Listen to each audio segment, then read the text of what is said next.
This is the show that has hosted everyone from Sugar Ray Leonard to Keith One-Time Thurman. This is Tough Talk Tonight, brought to you by Heavy Bag Boxing. Welcome to another episode of Tough Talk, brought to you by Heavy Bag Boxing. It's heavybagboxing.com, where we don't pull any punches. How's it going, everybody? Really good. Pretty good. All right, let's jump right into the boxing news.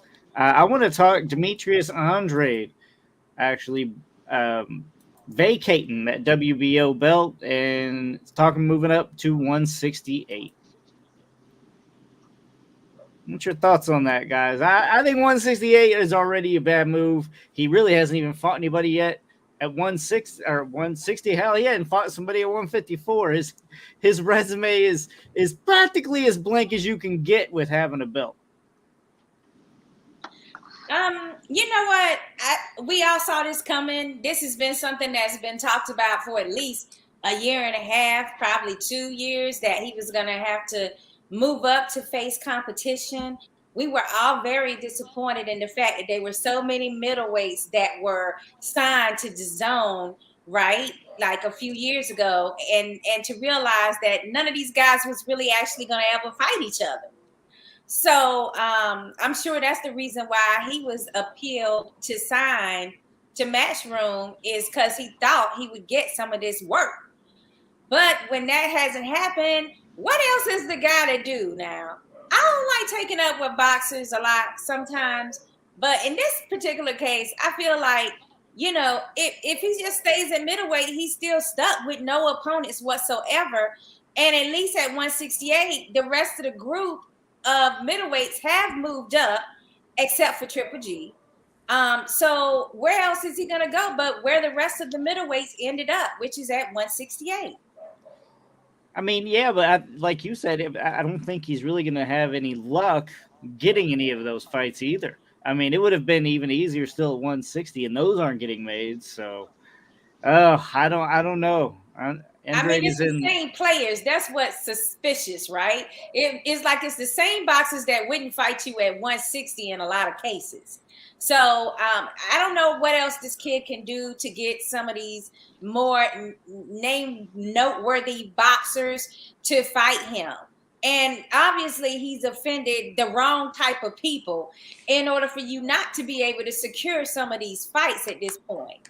Now, apparently he's no longer with Matchroom, so he doesn't have that, conflict between, PBC and Al Heyman and then, Matchroom. So maybe something else can be done at this point in his favor to at least see what he looks like at 168. I don't know. I mean, like you said, I don't really see any of those guys giving him a chance all of a sudden at 168. More power to him. I mean, I hope it works out, but I have a suspicion he may also be chasing guys the Canelo fight still, right? I mean, if he wants a fight with Canelo, obviously it has to be at 168. Well, there was another name that came up recently, and it was Janibek Alim Kanuli, and I thought that was a mandatory, and he had walked away from that. I'm not sure why or how. That's why he vacated. What I understood. James. That is why he vacated, because he will not fight him at 160. Yeah, there was a kind of that high risk, low reward kind of thing. Well, at 168, he's got some competition. I mean, he's facing, depending on where he lands, though, because, I mean, he's in no man's land without a promoter. So is he PBC? Is he Golden Boy? Is he Top Rank? Where is he? Salida? I think he's independent at this point. I haven't heard anything about him being signed with any of these people anymore. And remember, he's fresh off an injury as well. Given what's exactly. But given what's going on with like people like just as an example, Crawford, he's kind of in no man's land as well. He's not BBC. He's not Top Rank anymore. So who's going to sign him? But isn't it better for someone like that not to be signed with someone? I'm from the storybook of Mikey Garcia, and how once he got out of his contract, he just didn't sign with anybody else, so he could it's easier for him to make fights with different promotional companies independent. Like I feel like it might be a better move for him. Andre I think is what I like to.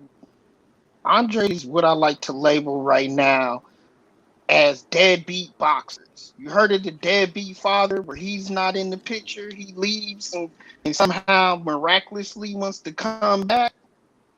That's Andre right now, okay? He's a deadbeat boxer.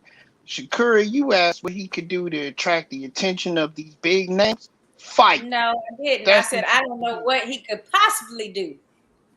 yeah, Mikey He Garcia. already I'm called getting him it. out. I mean, he called him out at middleweight. He tried to bait people into fighting him over on the DAZN, or what Top Rank calls it, dead zone. You know, and none of that worked. So I'm just saying, my thing is like, what else can you do? I mean, now you're not affiliated with Matchroom. That might help him out, guys. Fight. Well, I'm not sure. He can fight. That's what he can do. Fight. He's been fighting. We just don't like the names he's been fighting. We didn't like the opponents that he was fighting. Okay, but I mean, who are we looking at? Let's be realistic here. Who are we looking at? David Benavidez? He's PBC. You may not get that fight. Okay, who else is there? Jaime Munguia, he's Golden Boy. He may not get that fight. If that's Well, you know, he had he's going against Charlo guys mishap. who... He had the Jamel Charlo mishap back in the day, in which he fell out of that particular fight that was scheduled. So now the Charlos are like, well, we're not ever going to fight him again. You know, that's their stance. They feel like now they built their own name. Now he's going to want to try to come back and try to fight them. And they're like, no. So, I mean, every boxer has their own perspective. There are names out there, especially at 168. It's a long roster. We got two guys fighting in Caleb Plant versus Anthony Durrell. That's coming up. 168. Those are two more people that he could possibly fight. But I just feel like if most of them are at PBC, it's better that you are not attached to Matchroom, because that means it's a negative. It's not happening. So he might be in a better position to independently find a way to have like a 1-fight deal or a 2-fight deal with them. You know, I mean, that's the way I'm seeing it. Okay, well, let's talk a little bit about why he's being avoided, because honestly, I agree. I mean, he's high risk, little reward, but not super high risk. I think Andre's there to be beat. I mean, I'm not saying he's some world beater. I don't think any fighter right now is scared to fight Andrade. So why hasn't it happened? Any of you want to take that? That's why I feel like it's politics, and he is like a little tricky in there. And most of these boxers, when they want an easier fight, or their management teams rather want an easier fight, you're not going to pull Andrade's name out of the hat for that. You know, you want somebody that's going to stand right there, and they're kind of flat-footed and right. That's the prototype. Now you're looking at Andrade, and he's moving around. He's hitting you with different angles, and he's elusive. He might possibly have a little pop to his punches. So, I mean, that's not the guy you're going to pull out of the hat if you want to make sure that you have a win for your boxer. Because I don't think it's the boxers. You're right. They're not scared to fight him. But at the same time, their teams don't find him appealing. Right. But I don't even mean that. I just mean Andrade is really not all that intimidating, I don't think. I mean, Golovkin was avoided for a reason. Why Andrade is being avoided, I don't know, you know. Well, at this weight, he sure might right. be more It's because of the matchup. It's because of the matchup, but it's also marketability. And I stand by the fact that if you don't get the type of fights that you want, then you need to fight more often and show yourself that way. Fighting twice a year is not good for him. There's other ways to make fights too. I mean, maybe he's pricing himself out, or, you know, take a little low cut. I mean, especially if you're going to get the dub, take your low cut money, right? Which will force more money. Just get your win, right? You need that significant win. Like you said, Rob, market yourself a little better. and then you have more negotiating room. But if you just stand still, nothing's going to happen for you. Well, CJ, he's with us tonight. Shout out to CJ. And he says Andrade wants Canelo, but Vol stole his moment. I mean, what y'all think? Yeah, I mean, everybody wants Canelo. Right. Yeah, like that's the money guy. Baby. Yeah, it's a lottery ticket for sure. Well, it's also exposure. You can't get that kind of exposure if you're fighting lesser opponents too. Because once you fight them, more people know your name, and then you can be more attractive for other fights. That's also true. Let's move on to these weekend's fights. Let's talk Jared Big Baby Anderson getting another KO. Now, guys, I know I've told you, but I didn't tell, the boxing world. I don't understand, the hype that this guy gets. I think he was on like Tim Bradley during the telecast. He was on his number 1 of top prospects coming up. And I'm like, what? What are you talking about? I don't see it. I'm not saying he's a bad fighter. I just don't see all of the hype train that he is getting. There's a great expectation there. I do not see it. And in today's standards, I mean, isn't he kind of small as a heavyweight anyway? 12-0, 12 knockouts. Doesn't matter. He's 12-0. 12-0. He's 12-0 with 12 knockouts. With 12 knockouts. Can you even name one? Can you even name who he knocked out Saturday? You can't. You can't name not one knockout that Jared Big Baby Anderson has gotten. All you're doing is repeating. Exactly. Here's my thoughts on it. I feel like out of he's one of his number 1 prospects because he's the only one that's name is even mentioned in the heavyweights for the next generation. Like, there's nobody else's name that's being floated as like the next heavyweight. Yeah. And that's just a lack of competition. So it's easy to say, hey, this is the next heavyweight prospect when you don't got a whole lot of other options. Right? There's nothing there. I don't understand it. Javi, you just joined us. What do you think of Big Baby? I don't jump on the wagon just yet. Just like I did on the Berlanga. Just like I do with a lot of these guys. I need to see a little bit more. I need to see a little bit of adversity. I need to see how they do when the competition levels start going up. I need to start seeing a lot more. So I'm not sold on the kid yet, but I do see a lot of potential.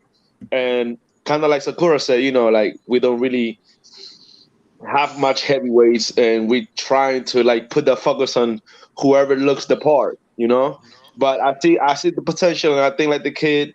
It's a work in progress, and with the right team and the right improvement, he can make some noise, I mean, don't get me wrong. I see some raw talent there, but when I'm looking at it, he doesn't really do anything extremely well. Like, he has some heavy hands, but that's also against that competition. Once you move up and he actually starts facing some guys with some chins that can stand there, I'm not sure if he's getting past an Areola or a Gatekeeper currently. He does have to build a lot. I really don't see it at this current point in time. So. I don't know if it's because he doesn't have it or if it's because he's knocking these guys out so early that we don't get to see any adversity with him or any different looks or style moments. Because he's not in, it's 1 or 2 rounds usually, and then the fight is over. So, you just left where you're not seeing a lot. Kind of like Berlanga, where we wasn't seeing too much flaws because they were out of there so early. Not saying that he's a Berlanga now, just saying like the comparison is like right now we can only see what we see during the moments he's actually in the ring. Right, but he could be. But see, even in the 1 and 2 rounds, I know it's short, but even in those 1 or 2 rounds, sometimes you'd be like, okay, I see something here. I don't see anything. I don't mean to offend him. I think he's a good guy. He seems to be a good fighter, but I don't think he's going to be that next guy. I really don't. I mean, he can put on some good, exciting matches. I don't think he's competing for titles. I really honestly don't. What you're missing is the technique and all of that because you don't see a lot of them. What you are seeing is skill.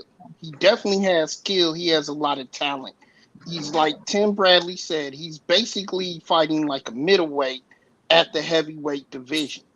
That's what you're getting with him. His jab is on point.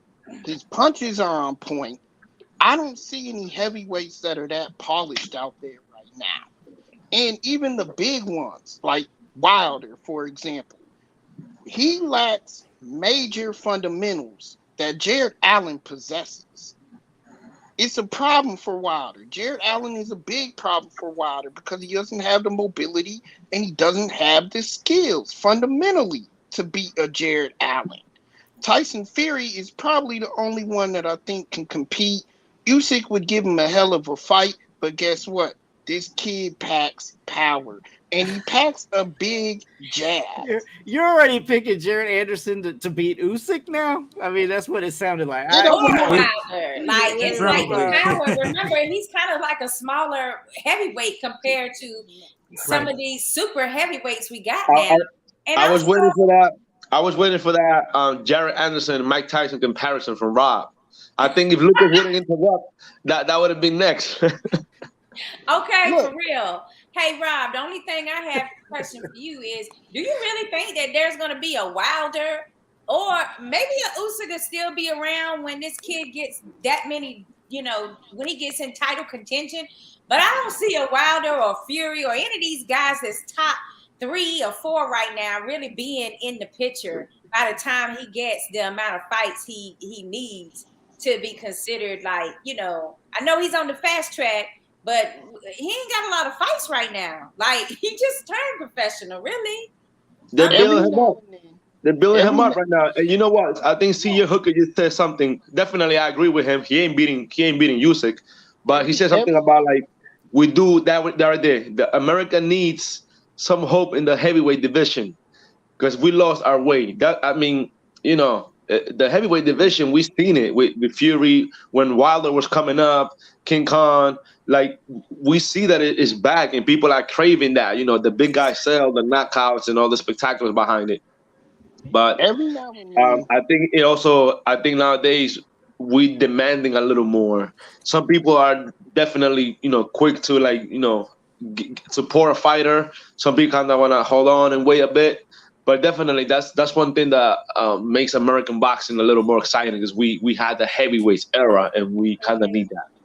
Right. You're right. I agree. No, the thing with Jared Anderson is that he's only got 12 fights, but he doesn't have a lot of rounds. His fights tend to end early, like they did with Mike Tyson and his, ascension. I think he's on the right track, though. Yeah, You might see him in a month or 2 or 3, maybe before the end of the year. And he'll probably be 13-0 after that fight with 13 KOs. Yeah, I wouldn't doubt it. And to answer your question, Shakur. Oh, sorry, James. Go ahead. No, go ahead. And to answer your question, every now and then there comes a moment where I choose a fighter and you got to roll back the tape. A year from now, probably a year, maybe a year and a half from now, you're going to have to roll back this tape, damn it. When I tell you that this kid is top notch. So when he keeps being undefeated and knocking these bums out like he's doing now and faces a Wilder, a Usyk, and becomes world heavyweight champion, roll back the tape. Yeah, all right. So what happened? You think that those guys will still be around for those fights? And I feel like he's going to end up fighting more, of the George Joyces and the Daniel Dubois, like the next generation underneath who's like top right now. I don't know if those guys stick around for a whole new generation. It's like the answer you get from a Spence or a Thurman or a Bud when they're asked to fight Boots. They're like thinking like, oh, well, they got a lot. They got to, earn it just like we had to earn our shot. These people that's been around and champions that's been around a while, they're going to feel the same way about Anderson. I mean, if he hits the top 10 and none of those guys are around or there anymore, I mean, maybe. I mean, that depends who else he has around. But as it currently stands, I cannot even see him competing top 10, somewhat maybe even lower currently if he was thrust into that. He's being brought up correctly, so I do give his handling team props for that. He's actually being brought up, carefully. So kudos to them. But I kind of agree with C.J. Hooker as well. I think America does need hope, and I think after Wilder got knocked out, they were like, "Damn, we need somebody else." Jared Anderson, you're coming with us. You know. What do you mean we need someone else? Wilder is the number one WBC heavyweight. I know, but he hasn't won a fight in 3 years. Been locked out twice in his last 2. That's right. Right, but he only got what have you done lately, right? I mean, he only got the loss to Fury out of all the guys. 2 of them. Yeah. The rest of the guys can't say that. He hasn't won a fight in 3 years. But this is the Mayweather era. As soon as you got an O, you know, the public tosses you aside. Exactly. Yeah. But to be honest with you, though, I don't think it was kind of like the zero being taken away from Wilder. It was, I think, what turned off a lot of people, myself included, was like the way he went about it. You know, the whole thing, the whole delusional stuff he was saying, and how he handled it after, and like being a sore loser. You saying he was being a sore loser, and that turned you off? No, sore loser wasn't the beginning. He went from sore loser to, like, I don't know, having an emotional meltdown. You know, through the internet or some shit. So that kind of was like, I mean, having mental issues in boxing is something that's being brought up more and more each day. It's I the current trend. Part, this is that one sport that, you know, you kind of know what you signed in for. And I mean, I'm not taking away nothing from the whole mental stuff that is happening, because it happens. A lot of people struggle with, but I don't think that people in the past, our fighters from the past that we grew up watching, they probably deal with a lot more. But back then, you know, mental health wasn't a thing to talk about, so they had to deal with it. Everybody deal with that, you know, and they sucked it up. So some of them, you know, they didn't make it to whatever they need to make it. Some people can fight through that. Some people cannot. It just more like, you know, as a fighter, you're not an athlete.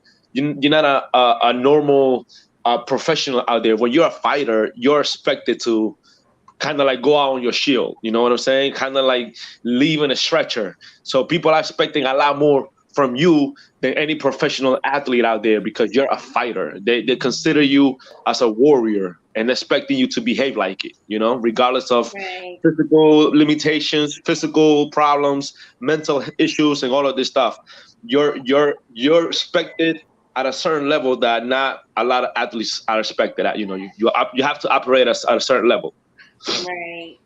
Yeah, I totally agree with you, but at the same time, it's just, you know, the way things are now in the sport, and people finally like being able to speak out about their ups and downs with a little bit more ease than in the past.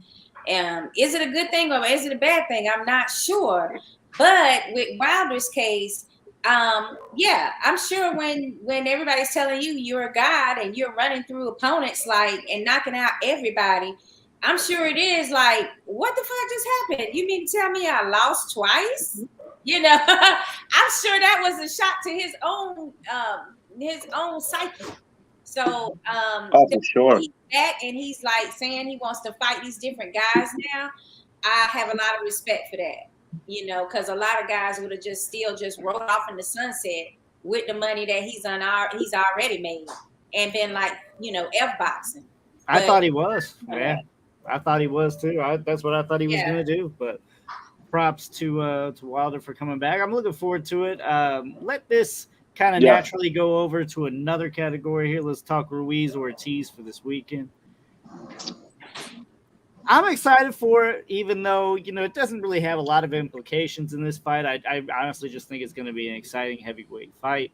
There's a lot of different factors. I think a lot of it is Ortiz and his age. I think he's getting up there. Do you think that plays a part into it? Because he honestly has looked severely on the slide with his last 2 fights. And now I think Ortiz is looking more beatable than really he ever was. My thing is that let's just see how Andy's conditioning is. It looks like it's on point. He might make about 240, maybe a little bit under 240. He's lost a lot of weight. He's toned down quite a bit. He still carries weight. He's got big legs, big shoulders, but still got the hand speed. And he's looking great in training. So, and in sparring, he's doing good. So, Yeah, that's the one interest I have in this fight is to see how he comes back in, because we all know what happened against Joshua. He just, failed to prepare.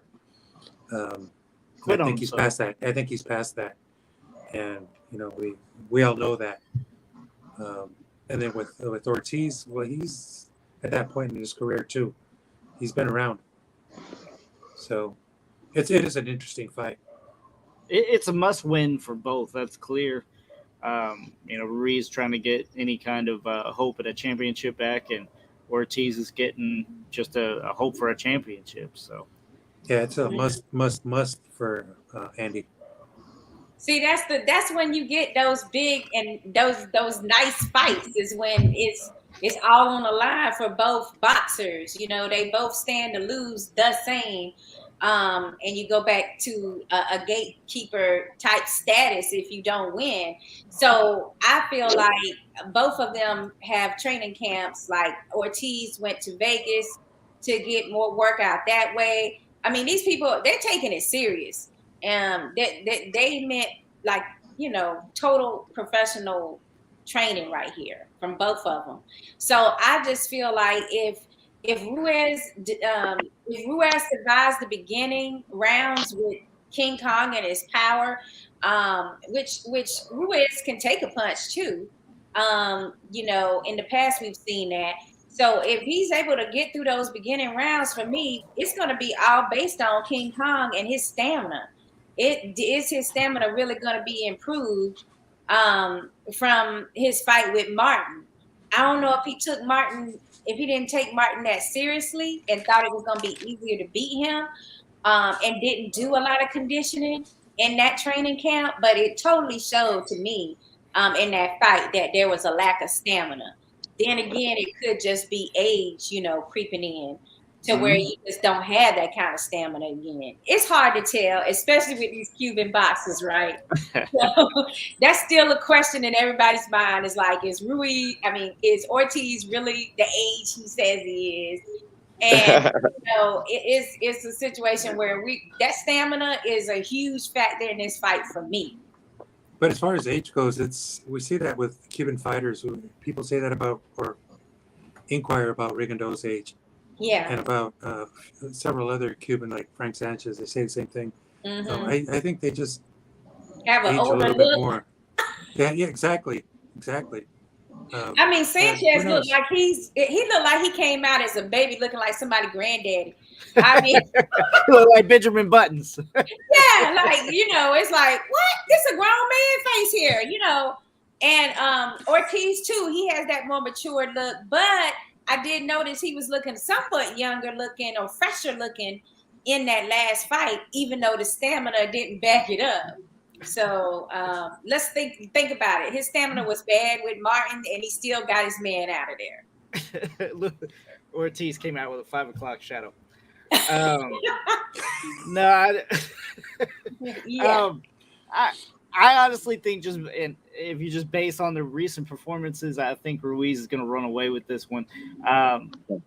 Martin, man, I mean, to look like he did against Martin means Andy Ruiz might put him through the mat, Javi, who you like?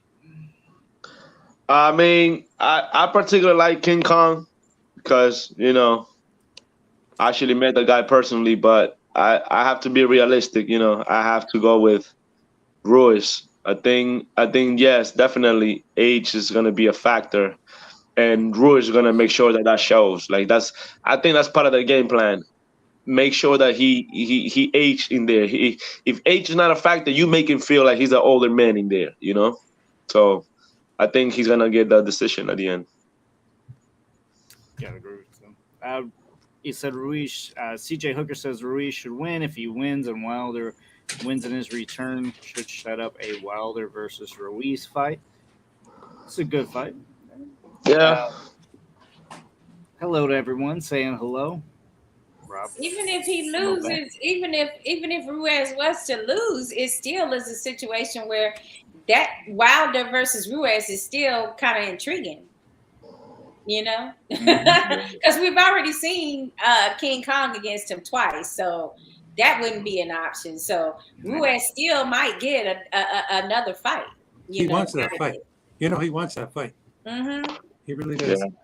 He's been asking for a while. He had a setbacks, and he took the Joshua fight and did well, then blew it. The Wilder fight's always been on his plate. Yeah, I think people just need to Or on his remember wish that he list. lost to AJ because he beat himself, right? It's not because AJ beat him necessarily. I mean, technically he did on the record, but we all know that Ruiz kind of beat himself in that fight. Yeah, but that's the thing too, though. I mean, at the end of the day, you have to make sure that you get most of the rounds. Like if the referee is not working on your favor, and then you play your part, and then you look like you're not putting that, you don't show that you want it enough, Right. then it's gonna go the other guy's route. So you can't really put the blame on the ref or Ruiz did it to himself. I think part of that also was AJ. I think he came back better the second fight, just like he did with Usyk. I think he did come back better on the rematch. Usyk is just the better man. He But looked AJ, better, definitely. about him. He does improve. He does improve. You can tell he went home, did his homework, came back with a better game plan. But it just worked with Ruiz. It didn't work with Usyk. Well, I'm just saying Ruiz. I'm saying Ruiz beat himself because everybody knew he gained so much weight in that fight. He was partying. He wasn't training.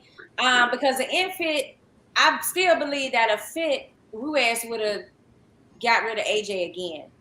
So that's what I feel like. That's just my opinion.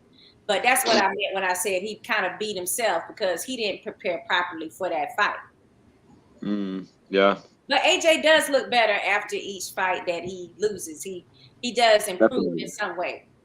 And that's why I won't write him off. Like a lot of people saying, "Oh, he sucks," blah blah blah. He there's improvement on that man, and you can tell that he went and did his homework. It's just like his skills. This for the competition that he's facing. His skills are pretty much, I wouldn't say limited, but there's better guys out there. But he's in the top 10. He belongs in the top 10, definitely. Yeah. The question is, does Wilder have an opponent yet for his next? Hellenius, he's fighting Hellenius All right. in New York. There it is. That's soon too, isn't it? Yeah, I think so. Sometime in September, right? Yeah, it's coming up. No, maybe it's like October first week. 15th, I think. I was gonna say, I think it's like the first week of October. But let's see here, Wilder, October 15th. You're right. Yeah. Just because I just saw the presser between Anthony Durrell and Caleb Plant. Oh my God! Like those two were going at it. For some reason the dog really just don't like Caleb Plant. It'll be an entertaining one. I That guess makes a good fight.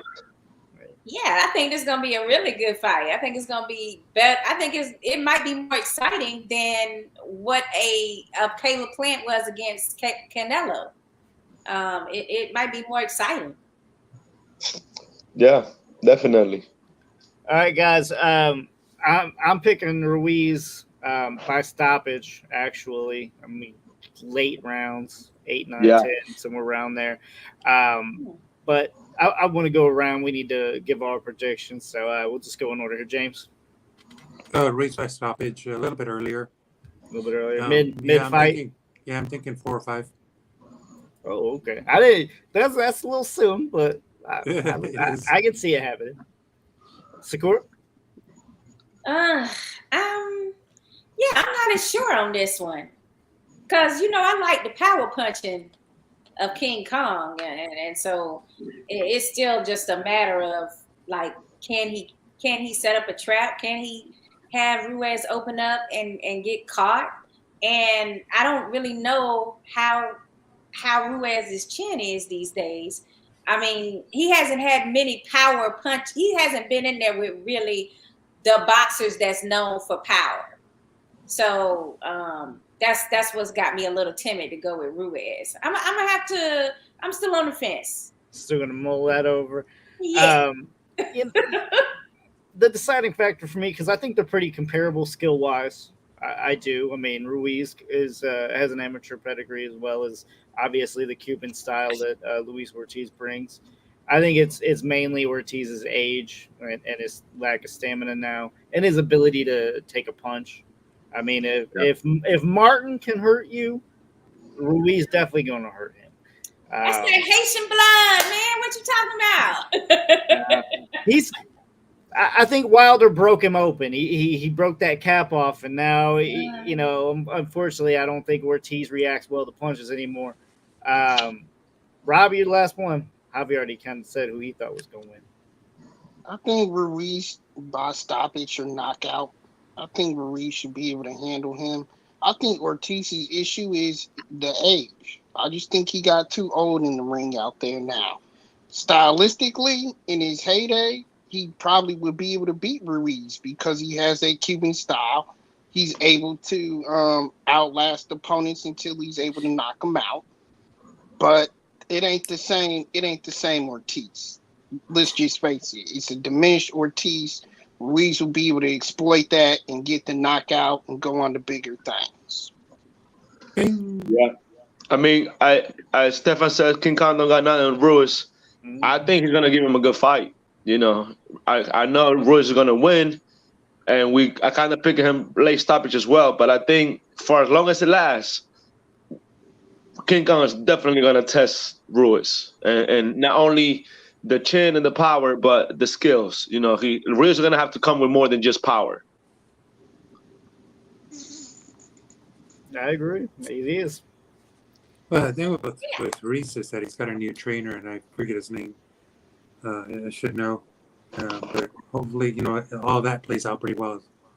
In fact, he had Reynoso. Before that, he had a guy in Norwalk here. His name just slipped my mind. Manny Robles, and I really like to see him work with Manny Robles because he works in combinations a lot, and that's something that really favors Andy Ruiz. His style is just made for that particular trainer. I think they were marriage made in heaven, and so we'll see with this new coach, with the new trainer, how that goes. Hopefully, well. Yeah. I mean, at this point, isn't it? Is too far gone. You know what I mean? Like getting a new trainer at this point, that's just is a formality. You know, I mean, you could probably just have your mama work in your corner at that point, right? I mean, you're talking the end of your career. Javi? For who? Talking about Luis? Or are you talking about Ruiz? Ruiz. Ruiz. Yeah. I was Okay. That's So a new trainer. he's a new training. I was thinking you said Ortiz. I was like, That's Maybe. what I know. Maybe that's it. Yeah. No, it's Ruiz Okay. saying that he was with Reynoso, and prior to that, Robles. So he's with who now? I don't recall his name. Okay, so he got a new training team, basically. Yes. For this, that adds in another factor for me. Well, he left Reynoso a few months ago. Well, everybody did, right? Right. Mass exodus. Yeah. Here's I don't know, but I always say, like, even with AJ when he was, he had a new training team. I think in another fight or two, we'll see AJ a little bit better than he was the other day with Usyk. So I feel like, with the new training teams, you got to give it a little moment to kind of marinate and get things in place. Wow, that's a good point that you're making on that. Now I'm even more confused. Thanks, James. I saw his question, Stefani. He says, question to the host. Did y'all ever box before? Who wants to I do. All right. Yeah, Javi trains currently. I did, and I still do. Right, and he trains a whole staple of boxers now at his gym. Javi, what was the name of that gym again? Evolution Boxing, Orlando. We're here, baby. You already know. Whenever y'all want to come through, and we there. All right. I'm from the middle of Illinois, where basically everything's dead around here. The closest thing we have is Chicago boxing. So to even see anything, I pretty much got to drive 3 hours. Oh, wow. Yeah, I mean, It's rough. I was hoping St. Louis would keep it up, but nothing's been back there. I think since like 2012. Yeah, That they was said it's been like a really long time since boxing's been there. Maidana Alexandra. I went to the last one. I mean, I went to the last major fight in St. Louis, so there ain't been nothing back. But Yeah. I'm surprised here too because there's a few events, a lot of events coming up here, and it's not as busy as New York, but a lot of things are starting coming up. You've seen Sakura, the events that they have at Kissimmee, the amateurs too. Like there's some nice events here, Real and active around here. I feel like it's picking up a lot more, a lot more. Central Florida is a real boxing hub right now. There's a lot going on. I'm like an hour and a half from Orlando and the Career Royale, Valley Sports stuff they got going on now. And Javi's right there. Like, he got several choices from the All-Star Pro Box cards to the Career Valley Sports. And then you got Anthony that's doing fights downtown now, right? Yeah, Undisputed. Yeah, so it's a lot of action there. I got T&K Boxing over here that we do things with. And then there's other boxing in Tampa as well. Plus the amateur bouts that's in Clearwater and such. So yeah, it's a lot. A lot of people don't know that Florida and Central Florida specifically has such a huge boxing market, Yeah, definitely does. I'm actually taking my guys. We applied for September something, the amateurs. I think it's gonna be for the belt. It's September something. I forgot the name of the event. We just won the Chris Young tournament right there by Plant City. Plant City one. Okay, the other weekend. Right. Okay. So and now we go into the next one, which I think is in it's a little south, but I don't know if it's like somewhere like towards Plantation or something like that. I know it's a little south from here. Oh, okay. On the East Coast or on this side?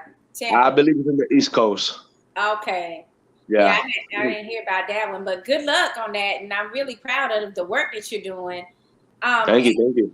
As for me, Stefan, I don't box. I'm a boxing aficionado. I try to learn history. I watch like a fight every 2 days. I watch an older fight to try to get into it. But the main thing that I think helps me is that I actually go to local and area boxing gyms and actually see these guys sparring and the lessons and the training that they get. Keith Thurman and St. Pete Boxing Club is really close to where I'm at, so I can, go in there and check out who's the latest talent that they're training right then. Or I might see Thurman actually giving one of the boxers some kind of tip or lesson while I'm there. So it's pretty cool to just be in a boxing hub where you got so many different ways to participate and learn more about the sport. Yeah. For sure. AJ need Mike Tyson to train him. Hey man, I mean, some fighters make good coaches and some don't. I don't think his style will be ideal for Mike Tyson to simulate that style, because I think Bradley tried to do the same thing. And I don't think that worked either. Just certain style. I mean, Mike Tyson is just a kind on his is a one kind on his own, but I feel like that style is really, really hard to simulate.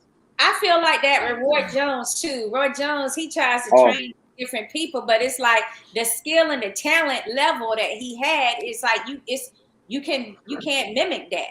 It's hard to take that style and run with it with these younger boxers. To have that style, though, you have to be like a Mike Tyson. Otherwise, you're just asking to get knocked out.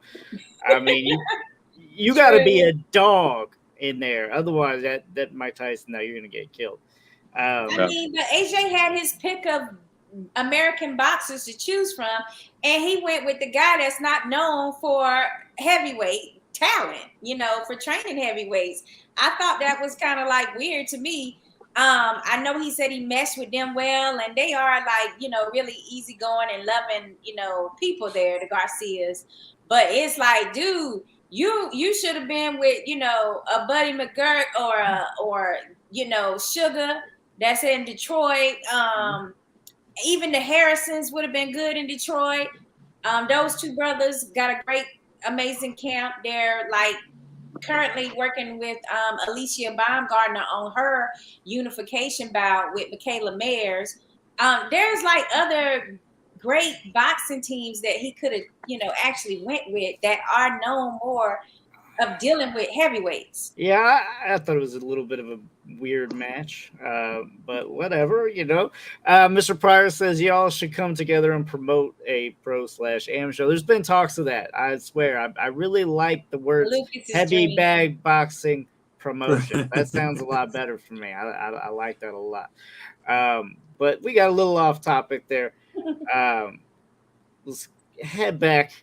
Now, we were talking Ruiz-Ortiz and how they are kind of at the same crossroads where, you know, the loser almost is going to become irrelevant. The next could be facing, you know, in another title fight. And what happened this weekend in the main event, we're talking about Pedraza-Commey. And unfortunately, that one was a bit of a dud for how much was on the line there. Neither guy really seemed to pull out anything. I think they both kind of felt like they coasted to me. Or was that just me, guys? I don't know. It was pretty evenly matched. You know, you're talking Commey Pedraza. Is that what you're talking about? Yeah. Yeah, no, pretty evenly matched. You know the location I was in. It was kind of hard to really concentrate and score it. So, but to me, it looked like they were evenly matched, and it was, you know, pretty much neck and neck all the way down the stretch. And when I saw it was a draw, I was like, yeah, it's pretty much what I expected it would be. It's like good they fight. It both was a were good, having interesting fight. first. It was a good, interesting fight. I mean, they're both contenders. It's a tough weight class, but no, I think they both did well. They'll both do well in their next fight as well. Well, I thought Pedraza did enough to pull that win out, especially the way Commey was looking towards the end of the fight. It was not like, you know, he was looking like Jose Pedraza systematically broke him down throughout the fight. So I felt that he did enough, but due to the fact Jose kind of let off the gas in the middle rounds a little bit, where he could have had a better round and he let some of them go. I think that's what made it look like on the cards it was more like an even draw type situation. But I definitely felt like, based on the body language with Commey, I thought he gassed out, and I think that body work that Jose was doing in the beginning of the fight had a direct impact on that. I felt like he edged that out. But that's just me. I wasn't scoring or anything. I was just looking, you know, at the rounds and seeing how it was kind of like, you know, it had its highs and its low. And then it went to the end in rounds where Jose was just, you know, got his second win and went away with Commey. Yeah, I thought he showed he had level. I thought Jose had more level than Commey did. I think it showed. Javi, give us your take on your boy. Some painting that I was given before I moved here from New York. Honestly, I can't really tell what it is, but thank you. I was gifted that. All right. Yeah. What do you but yeah, think? I agree with you, Sakura. I think Pedraza kind of like let that draw happen to him because he let off the gas in the middle rounds, and then he tried to pick it up. And I feel like that draw was kind of like to help both of them. You know, let you guys did it enough. You guys did okay enough to like not get a L and go on with your careers for whatever you know you guys gonna go do. But I mean, I do feel like Pedraza pulled it off a bit. You know, coasted. Yeah. I mean, the way I felt like they both coasted in different spots. I felt like Pedraza took the first 6 rounds off, and then I felt like Commey took the rest of them off. to allow Pedraza to get back in the fight, which is why it was a draw. The disappointing thing about this is you have a situation that you could look at years back where you have a situation that I feel like the Castillo-Corrales fight, where you have two guys that are desperate, that need a win, and desperately need a good, at least put on a performance of their lifetime. And we had potential to do that on primetime TV where everybody could watch it. Unfortunately, we didn't see that. We saw two guys trying to coast there in different spots of the fight and not take a clear victory. And that, to me, was the most disappointing thing. Right. And, I mean, I think this fight needed, you know, a clear victor, and it didn't get that. So, I mean, it didn't do anything for anybody.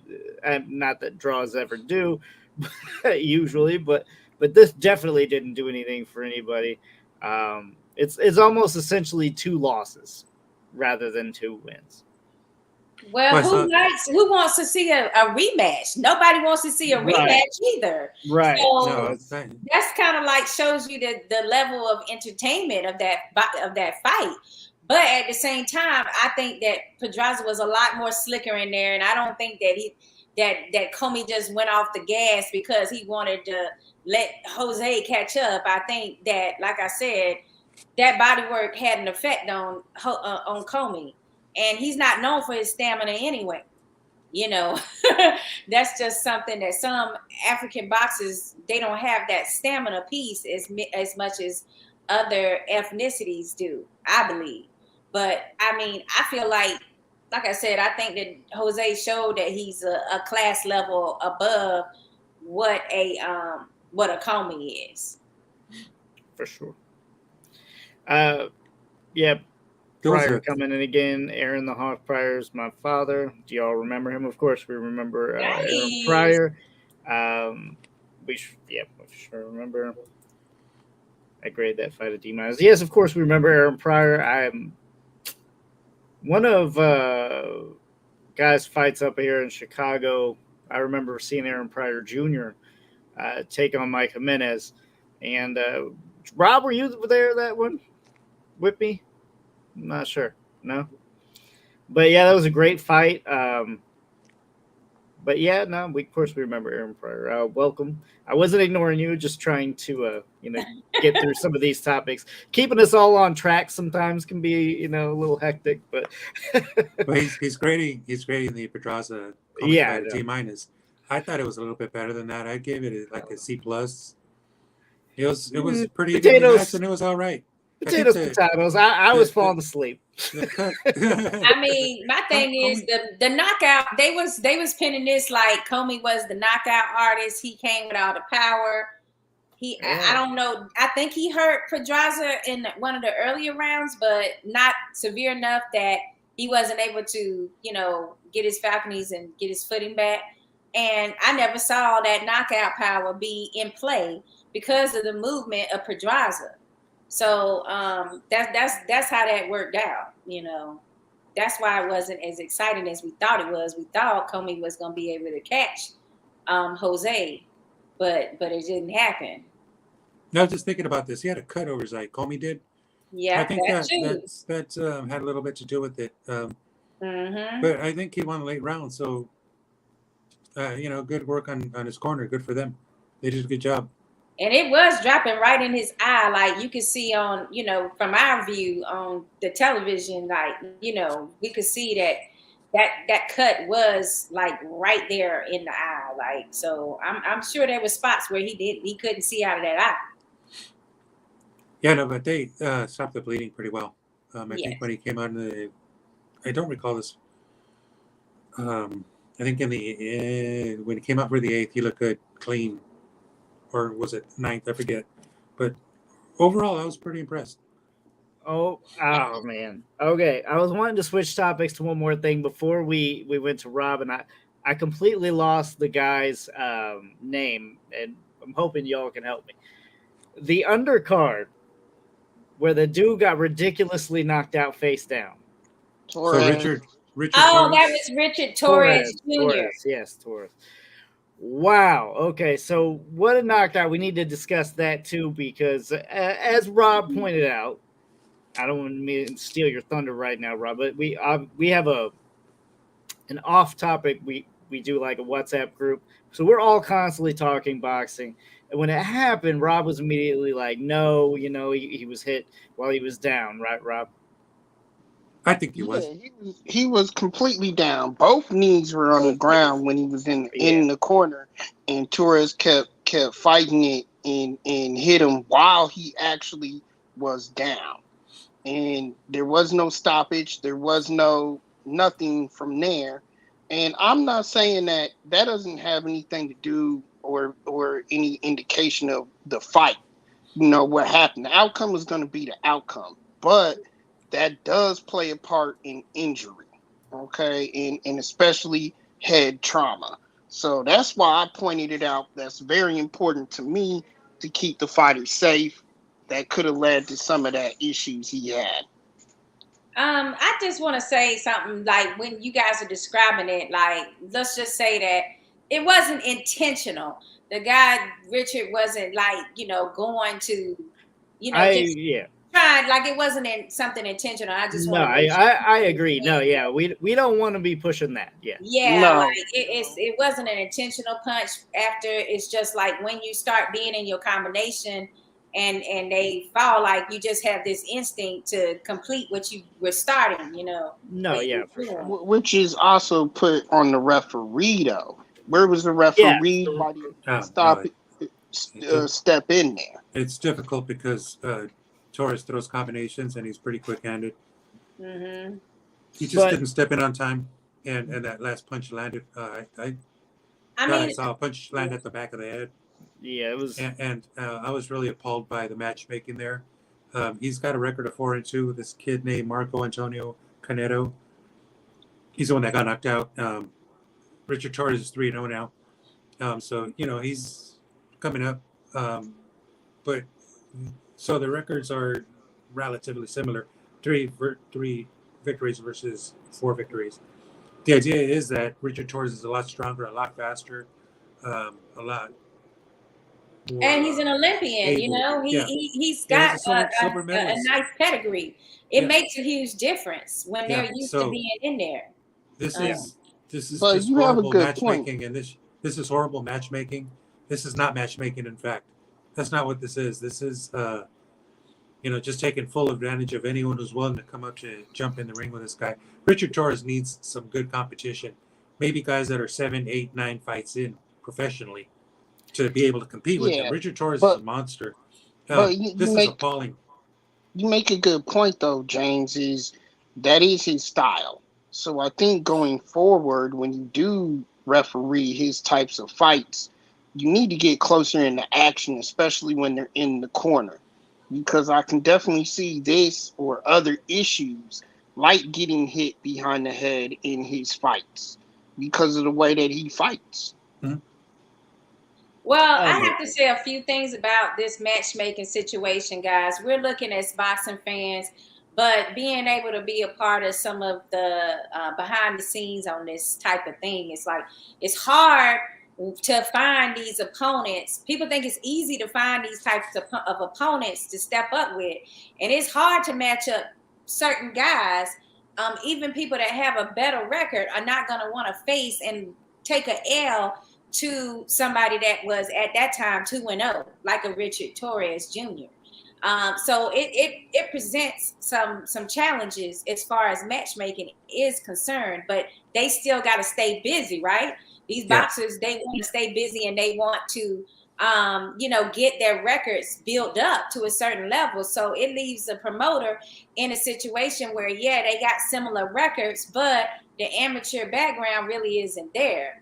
Also, Oklahoma was the location. I didn't like the doctor that did not go ahead and have a stretcher right there at the ring.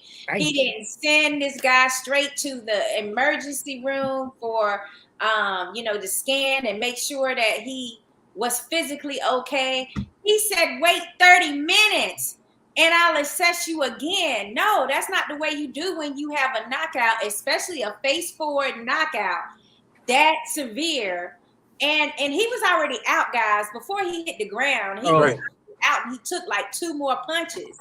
One of the scariest. One of the scariest. It was so scary. Then when they tried to make him respond, which they do this here, because that's the area where, you know, the paramedics know nobody likes to feel it hard there. That's supposed to wake you up. If you're not woken up in 30 seconds, that's not normal. That is the standard. So if you didn't wake up within that 30 seconds and this guy did not, that is automatically like, bam, we need to get him to the ER. We need to see what's going on, you know, because you can't have brain swelling there. And 30 minutes is crucial moments in time to get you where you need to go. And I think that's why they went ahead later. You heard them say, oh, we had him helicopter, you know, evacuated to the ER later. Because you waited 30 minutes that you shouldn't have. So I don't know what's going on. I know Oklahoma doesn't have a lot of like real professional boxing all the time, but that boxing commission and those doctors need to be more informed before they go into these type of matchups in boxing. And another reason they could have been there in Oklahoma too has to do with those matchups. Every fight, every boxing commission is not going to approve those fights that we saw that last night. You know, something like in New York, they ain't never going to, you know, approve some of those fights that we saw as far as matchups. So that's some things that I have to say about fighter safety and, you know, boxing commission. Like, dudes, y'all got to get it together. Like, I mean, you could have cost this guy his life if you hadn't. I mean, it's just by the grace of God that he was okay. Yeah, that is true. I agree with that. Sure, that's true. Yeah, because he was still out in 30 seconds, guys. That's not. That's like no.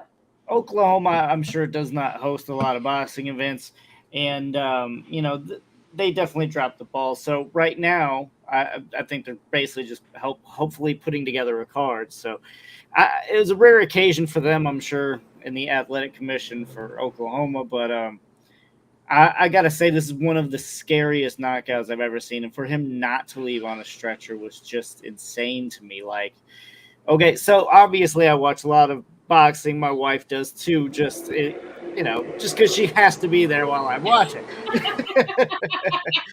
And she gasped and literally was like, I hope he's okay, gonna make it, basically. Like, so it wasn't just the face plant. If you've watched the replay like on Instagram, that does not do this knockout justice, because he was face down for quite some time, it seemed.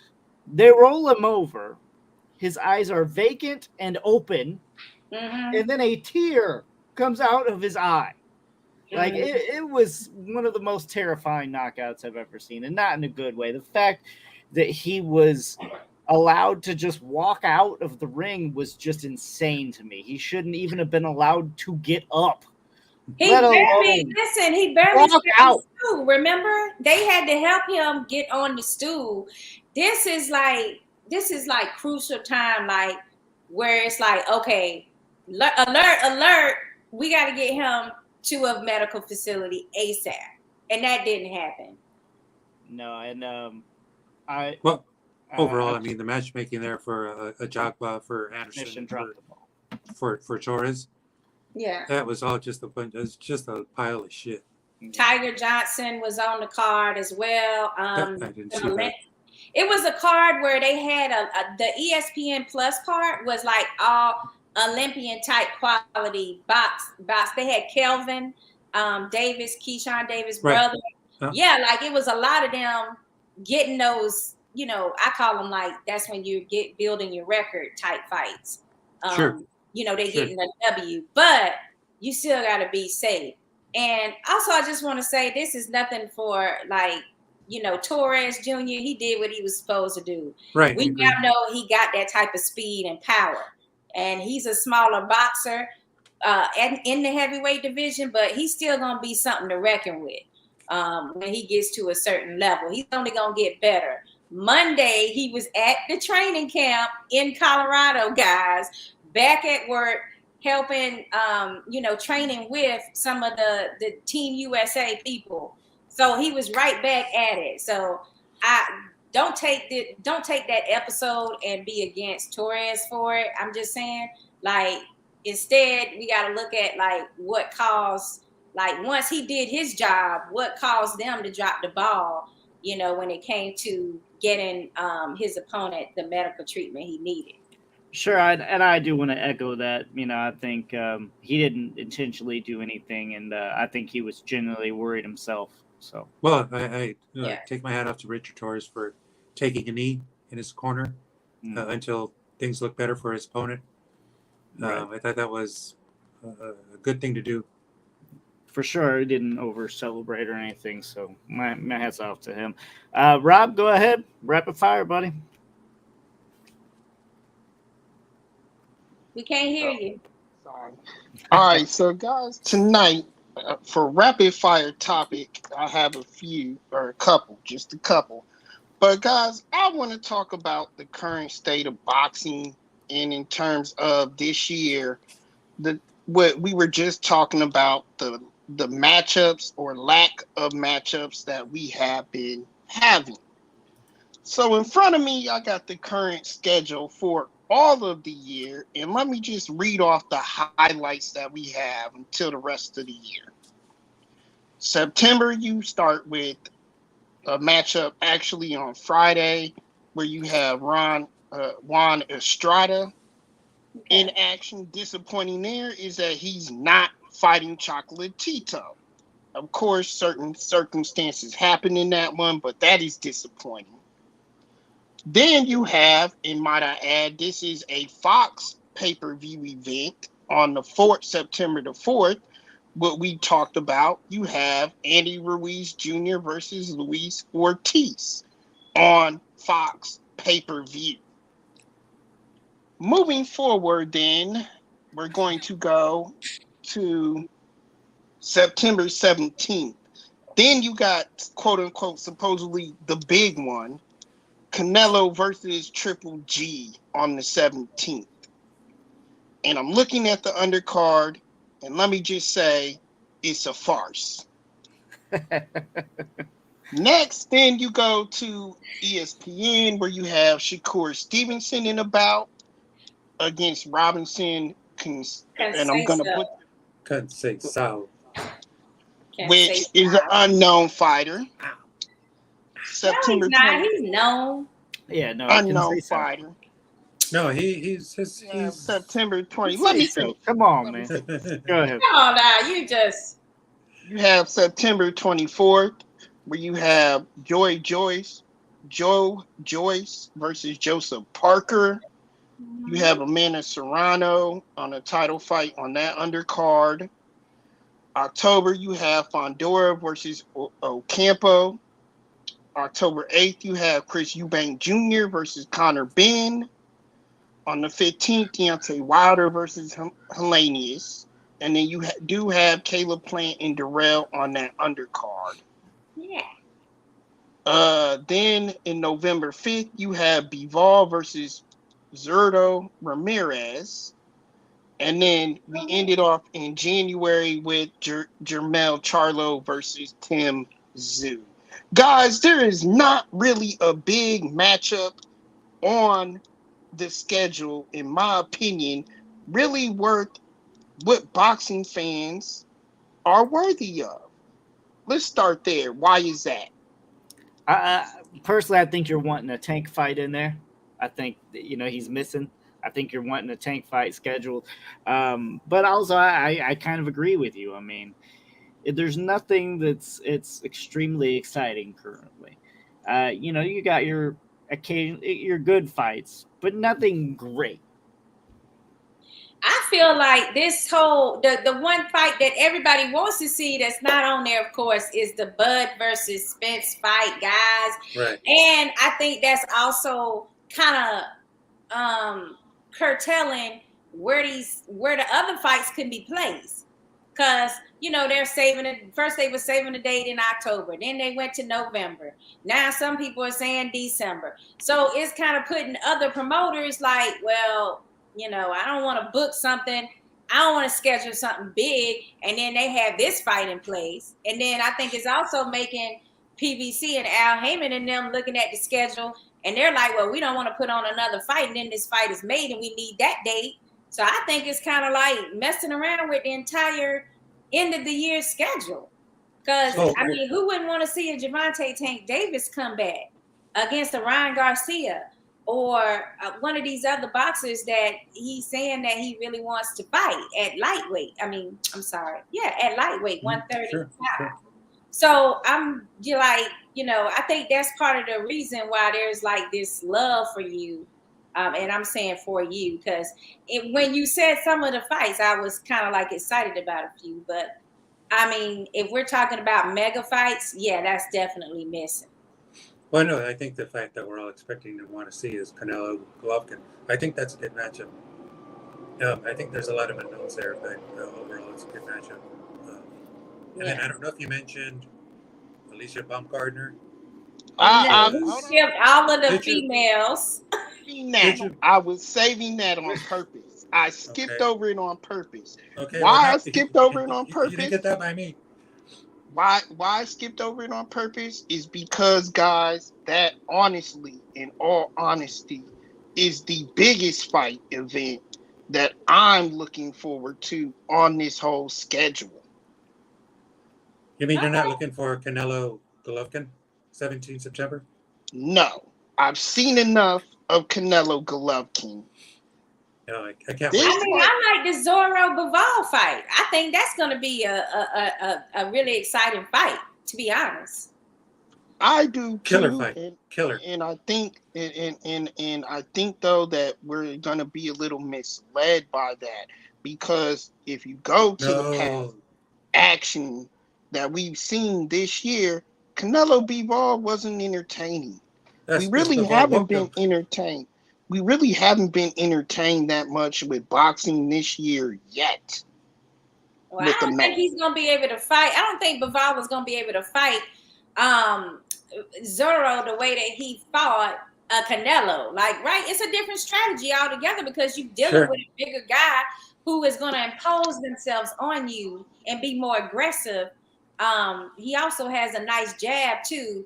He has more pop, so that's debatable if it's the same pop as Canelo or not. But he's got that size to where he can be more aggressive with Bivol and put more pressure on him than even a Canelo was doing. So that's why I think it's going to be a good one.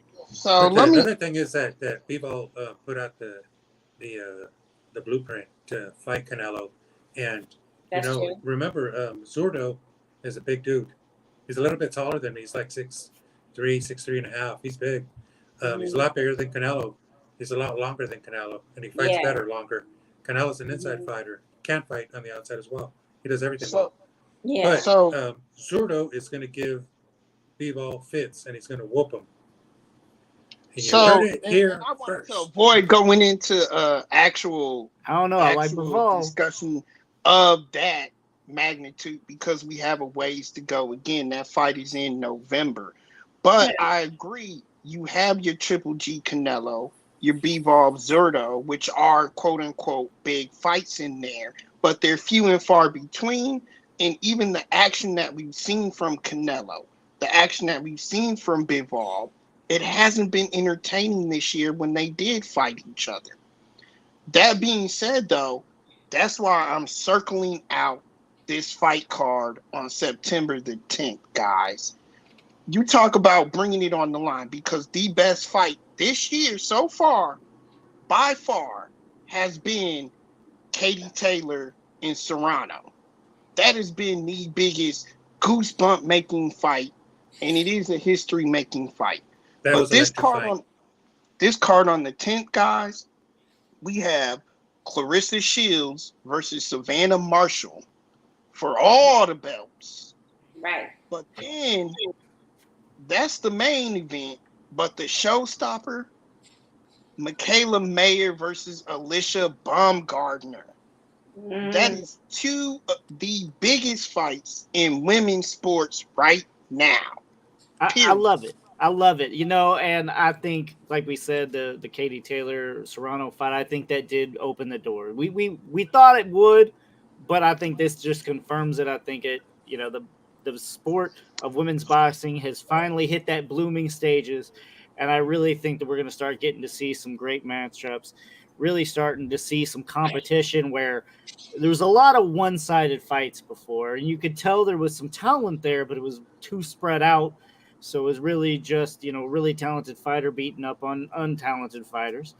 Yeah. And now we are finally getting it to where, everything's mixing up really good. And I think we're going to get a lot of great fights out of the women's. Oh, has the table turned? And shout out to Sky Sports for putting this card together on their network when others didn't want to.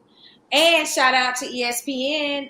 ESPN is going to be who distributes that fight here in the U.S.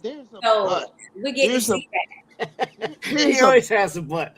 There's a but to that. I'm a little disappointed because it is ESPN Plus, not regular televised ESPN. And this fight is in the UK, which means it probably will be an afternoon fight card. Right. So those are the two things I would love to see it prime time in the United States on regular ESPN, because it is, to me, going to be full of action. It might even be the most entertaining card that we have this year.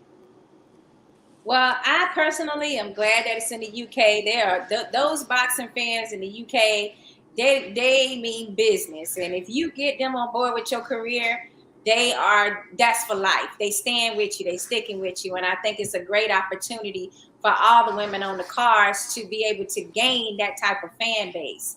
I hate to admit it, guys, but some American fans were very wishy-washy. We don't stick with you your entire career like them UK fans do. No, I fully agree with you. You're right. America doesn't support shit. No, we're fair weather. Understanding we're you with can't the winners say right that. now. Hold on, understanding you can't say that, guys. They just sold out Madison Square Garden.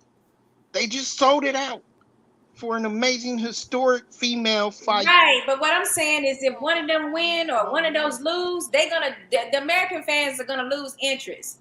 Okay, they are not gonna stick and ride with you till the end of your career. The UK fans, they don't give a damn. If they like you and they're on board with you, they coming to see you every single time, whether you lose or win. Like, it's very different over there. Mexican and fans I too. admire that.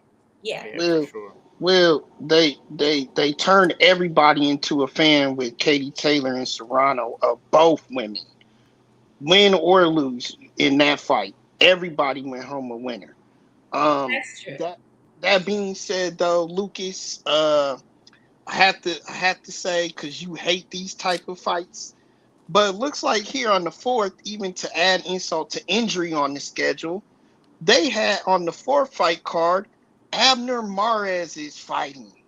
Right. Oh yeah, I seen he was coming back. Yeah, he's fighting Miguel Flores.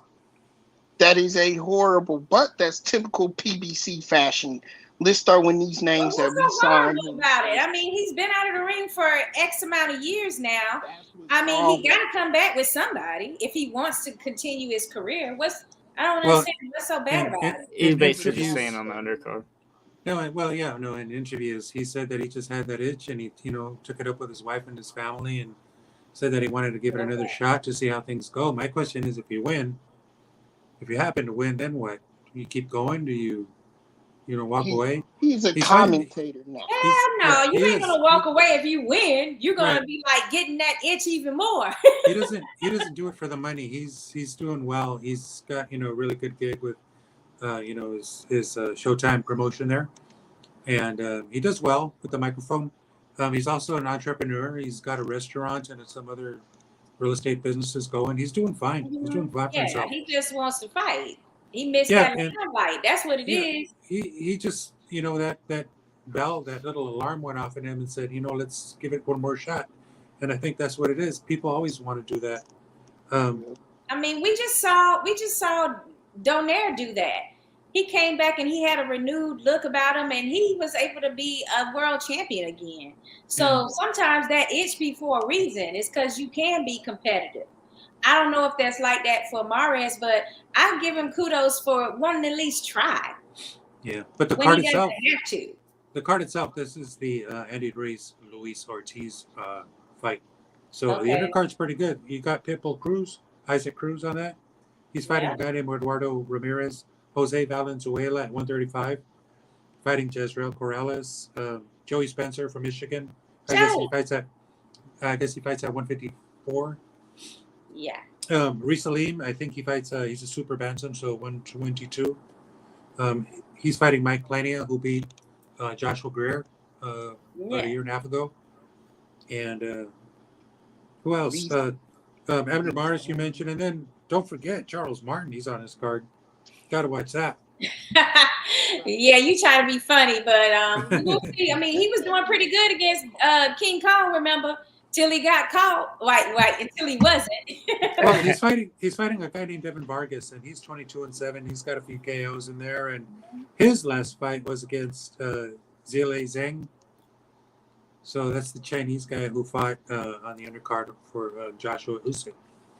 And I'll tell you something kind of funny that I didn't mention the other day when we were talking about the Usyk fight melee kind of thing. But I got home and I turned on DAZN, sat down with my drink, and the first thing I saw was Zhilei Zhang versus Ergovich, right? And I thought, okay, this fight's over because it's in slow motion, so it's highlights. And I had a couple of sips and realized this shit ain't in slow motion and it's not highlights. This is real time. So I'm going to pour myself another drink. It's going to be a long day of boxing with this here. Wow. Guys, I wanted to bring up, while we was talking about the ladies a little bit, I wanted to give a shout out to Christine Ferreira with Bare Knuckle Fighting Champions. Oh my gosh. She laid out her opponent and stopped her in the first round with like 45 seconds on the clock. I mean, it was just like bam, bam, bam, bam, like combinations, flurry. She just destroyed this girl who actually asked for this fight and that opportunity. So the lady's name was Taylor Starling. They had been pushing her, and marketing her as a valuable opponent for Christine, and she just went in there and showed they levels to this, and I'm the real fighter in here tonight. So I want to send a congratulations out to her too, because they females and they matter too. That's awesome. I don't know. I need to get caught back up on some BKFC. I know I'm behind. So Baumgartner and Michaela Mayer fight September 10. Is that correct? They're on the undercard of Clarissa Shields and Savannah Marshall. Savannah Marshall. So the question, Sakura, is who you got, Baumgartner or Mayer? Dang, I gotta go. You know me. I'm a sucker for the power. I gotta go with the power. That's for a future episode. That's prediction. But I'm going with the power. I can't ignore that type of punching power that Alicia has. I mean, there are grown ass men that are talking about hit hard. So. I'm looking forward to that card though. That's gonna be a really good card. Rob, was that all you had for rapid fire? Well, like usual, we go over, so I'll save the other one for next week. You can, unless you think it's gonna be like. Nah, we saving it for next week. Oh, all right. Well, thank you all for tuning in. It's been a great show. Definitely don't forget to check us out at Heavy Bag Boxing is all of our social media. HeavyBagBoxing.com is the website. And don't forget, we don't pull any punches. 9 p.m. Eastern, 6 p.m. Pacific. Have a good night.